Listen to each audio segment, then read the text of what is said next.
Assalamualaikum warahmatullahi wabarakatuh. Halo teman-teman semua, kenalin nama aku Jane. Aku adalah mahasiswi Teknik Sipil UI tahun 2024.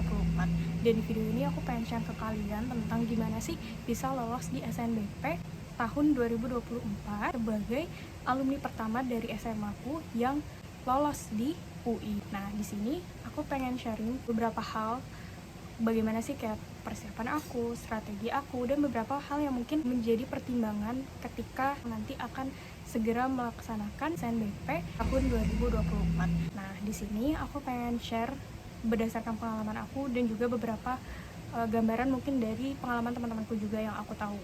Jadi, langsung aja ya kita mulai. Nah, yang pertama mengenai kondisi sekolah. Jadi aku berasal dari salah satu SMA di Kota Bogor. Di tahun aku itu sudah meluluskan 28 angkatan. Tapi qadarullah di 28 angkatan itu mereka yang daftar ke UI jalur SNBP dari jurusan MIPA itu belum ada yang tembus sama sekali. Tapi kalau untuk IPS ada ya. Dan itu sudah 28 angkatan guys. Jadi benar-benar di angkatan sebelum aku lolos itu gak ada sama sekali yang lolos di jalur SNBP. Dan di tahun aku ini alhamdulillah ini tembus 2 orang termasuk aku dari Fakultas Teknik dan temanku ada yang dari vokasi. Nah, sebelumnya juga teman-teman, aku ini sekolahnya kurikulumnya 2013 ya. Jadi di tahun aku kebetulan aku masih ada jalur IPA IPS dan aku of course dari jurusan IPA. Nah, dengan kondisi sekolah yang belum ada alumni sama sekali di SNBP, di jalur undangan yang bisa tembus di UI, tentu ini jadi hal yang kayak benar-benar pertimbangan banget dulu saat aku mau daftar SNBP.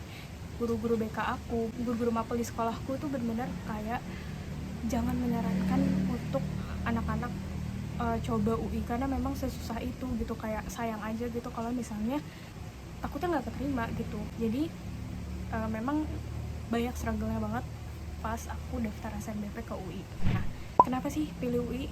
Jadi sebelumnya aku emang dari awal SMA, dari kelas 10 emang sudah menargetkan untuk serius ya di nilai rapot. Jadi aku benar-benar maksimalin nilai rapotku dan alhamdulillah aku di akhir 5 semester itu ranking 5 besar, ya ranking 4 paralel. Dan di ranking di atasku juara 1, 2, 3 itu dia ngambil IPB semua karena memang peluangnya lebih besar. Dan aku sebagai ranking 4 itu nekat guys. Di sini aku mau spill nilai rapot aku sambil ngebahas ya. Nah, jadi di sini nilai rapot aku itu di 5 semester ini mencapai 92,6, dimana ada nilai matematika dan fisika di sini yang lebih besar, di sampai rata-rata 93. Dan itu memang yang jadi pertimbangan nih dari guru BK aku merekomendasikan untuk ngambil teknik.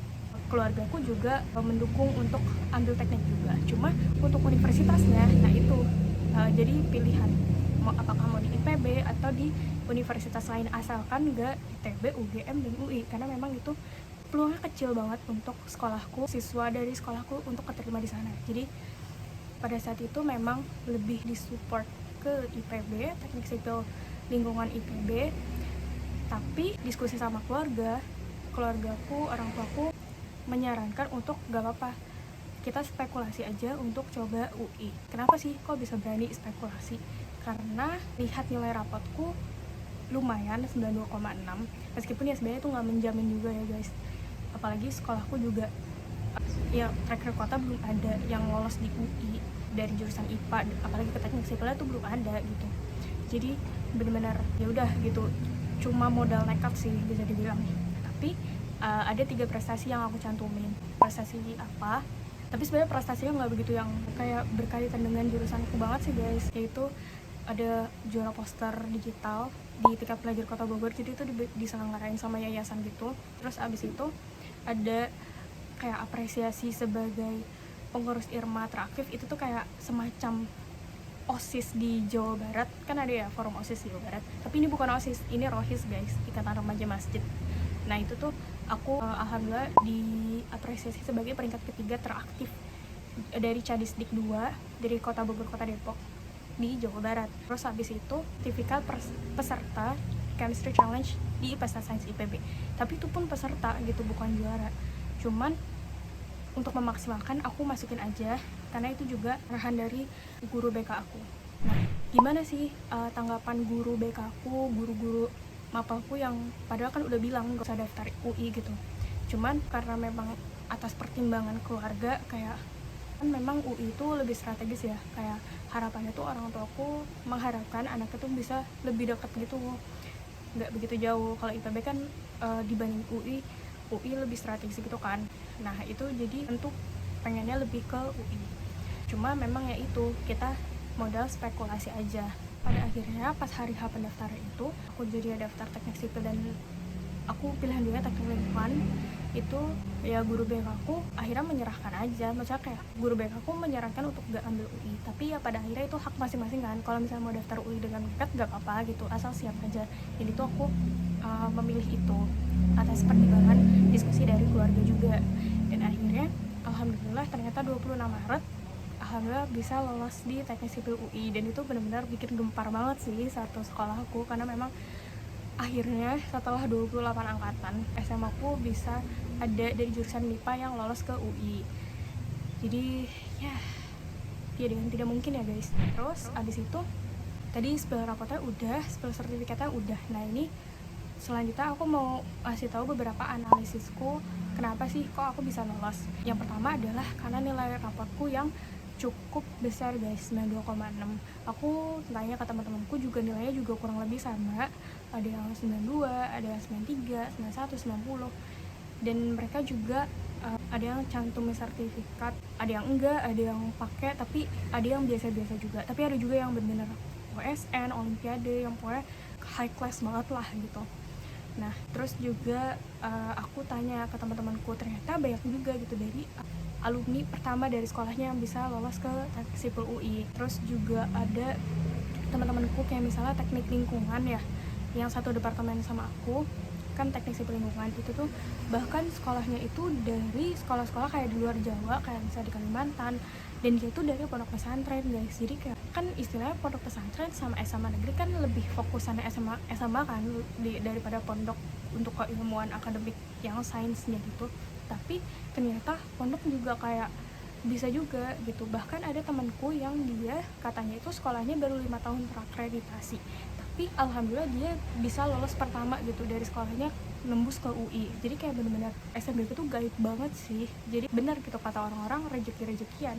Meskipun sekolahnya belum ada track record, meskipun nilainya mungkin nggak yang sebesar itu, nilai prestasi juga nggak yang wah itu, tapi kalau misalnya pada akhirnya pihak UI terus juga campur tangan Tuhan, Allah bilang kayak dia terima gitu, keterima aja gitu. Dan mungkin menurutku juga jadi salah satu hal yang penting adalah teman-teman perlu perhatikan lagi tentang restu orang tua kalian. Jadi kalau misalnya orang tua itu mendukung ke hal ini, insya Allah itu bakal lebih dipermudah sih. Karena menurutku aku juga mungkin kalau nggak atas keyakinan arahan support dari orang tua, keluarga, terutama orang tua ya, itu tuh kayak benar-benar aku nggak berani gitu untuk coba itu. Meskipun ya kita juga udah, aku pribadi terus keluarga aku juga udah siap gitu dan udah mencoba memfasilitasi, alhamdulillah ada rezeki untuk mengeleskan aku, mengkursuskan aku, memberikan fasilitas kursus untuk les UTBK gitu. Jadi kalau misalnya nanti aku nggak SNBP, insya Allah aku sudah siap SNBT gitu istilahnya. Terus abis itu kayak bener-bener gaib teman-teman. Dan kalau misalnya kalian mau coba di SNBP tahun 2025 ini, beberapa hal yang perlu kalian pertimbangkan adalah kayak nilai rapot kalian harus benar-benar maksimalin. Artian kalian lihat nilai mana yang paling besar, terus kalian cocokkan dengan jurusan kalian, benar-benar cocok nggak nih. Kayak misalnya kalian mau kedokteran tapi justru nilai biologi dan kimia kalian kecil gitu. Kayak aku sebenarnya tadinya pengen kesehatan kan, tapi ternyata justru biologi dan kimia aku lebih kecil daripada matematika dan fisika. Jadi sebenarnya nggak kecenderungan ke kesehatan, tapi justru malah ke keteknikan kayak gitu.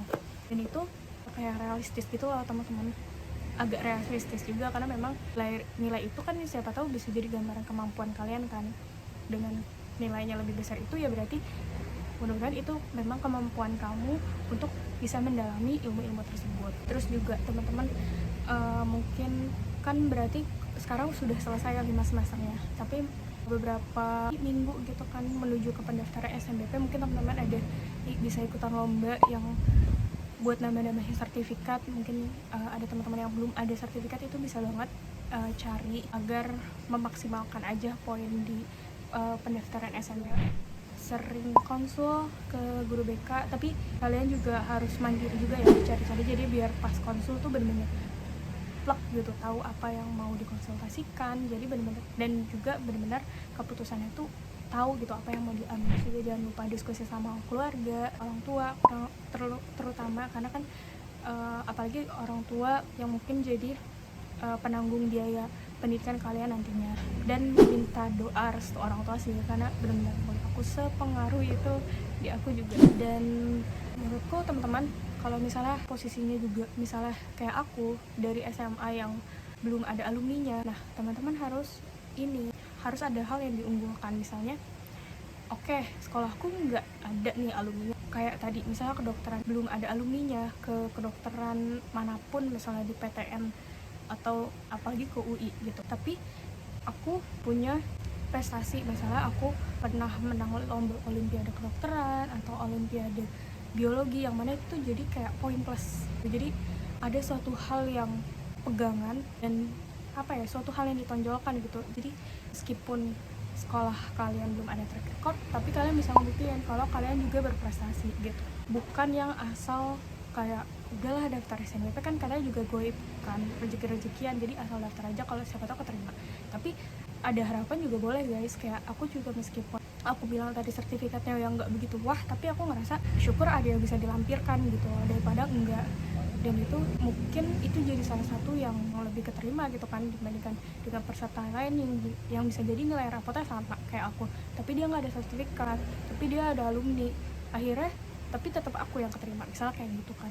Jadi dimaksimalkan lagi beberapa berkas untuk persiapan SNWP. Mungkin beberapa teman-teman juga udah keluar kan daftar eligible-nya, yang sudah lolos eligible silahkan dimaksimalkan.